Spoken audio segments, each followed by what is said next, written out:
Staples appears to be angling for new relevance with services on top of office supplies. According to Modern Retail, other than pens and computer paper, business retailer Staples says these days they derive traffic from services like printing, shipping, and passports, Chris. Most recently, this includes a pilot with Verizon to sell phones and devices in store, plus business-specific services like internet and phone plans.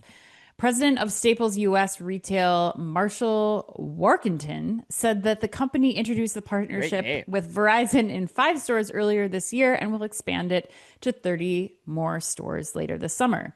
Once a mainstay of the Fortune 500 list, Staples lost ground in the office supply sales during the mid-2010s amid competition from e-commerce players. An attempt to acquire Office Depot and OfficeMax in 2015 failed on antitrust grounds, and the company then pivoted to a B2B strategy and was bought by Sycamore Partners in 2017. As a private company, Staples doesn't share revenue or profit figures, but its future relies on its ability to provide business services out of about 945 locations that are within roughly 5 miles of the 90% of the US population. Printing is still the main driver for the and they can print from the design service Canva, which allows users to pick up items in store. In 2022, it introduced same-day passport photos and processing services, and about 200 stores also offer TSA PreCheck enrollment, yielding about 1 million approvals a year. Chris, that was a lot of information. Are you buying the service's salvation story at Staples? Absolutely not. 100% no. I'm not buying it one iota, Ann. And the reason for that is pretty simple for me. Like, if your core business, as the article says, is still printing, that's a dying business. Like, at the end of the day, there's no two bones about it. It's a dying business. And the services that you're offering, that you're purporting are helping you, passport photos, TSA PreCheck, and mobile phone activations, particularly, those are the 3 that were called out the most. They're all one-offs and have nothing to do with printing. Absolutely zero to do with printing.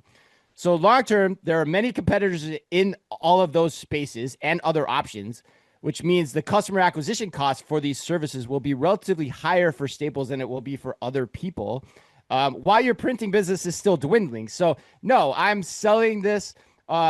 It sounds like a completely crafted narrative to make Staples sound better than it potentially is. That's my take, Ann. I hate to be blunt, but that's what I feel. Well, luckily, no one is holding stock in this company right now, so they don't have to be too worried about it. Just the private investors. Just the private investors. But so I when I read this story, it reminded me of a conversation that I had with the president of Office Depot, Kevin Moffitt, back at e-tail. We were talking about, I asked him this question point blank, and I was like, why are you still relevant? Like, what needs are the Office Maxes and Office Depots of the world still serving?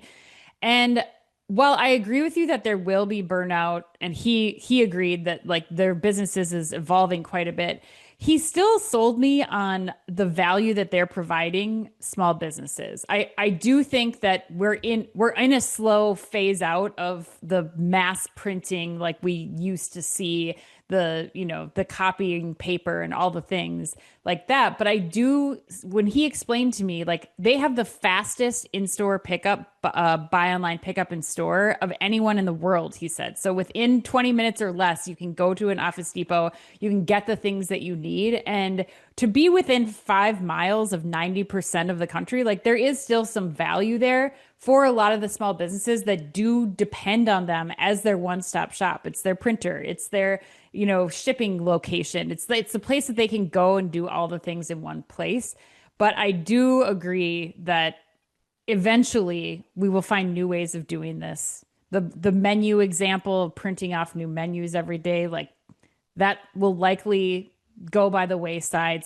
Something will change there. So I don't think I'd be putting my money on this one for the long term, but I do think it's going to be a bit more of a slow burn than most of us would expect. Yeah, it's a smart pitch and a smart way to try to get extra business, like get TSA PreCheck applications going through your store. And they do get a lot. Like, Office Depot and Office Max do that too. And he said it's crazy, like, the amount of volume that they get. But, I'd rather are go those there than the airport for 100%. right? I mean, But if I'm a retailer listening, I'm like, why aren't I doing that too? Like if I'm yeah, Costco or Sam's Club or whatever, like why aren't I doing that? Why am I letting this business go to Staples? Like people are in my store more often. Why aren't I setting up these things, right. right? I don't But know. are people buying the, $500 office chair while they're there? Probably not. And that's the thing that you have to look at, like how much that's the business that you're making the real margins on. Are you going to see people do that behavior? Probably, they're probably looking online for that stuff to find the best price. And I don't know that Office Max, Depot, or Staples are going to be that for them. Yeah, 100% agree.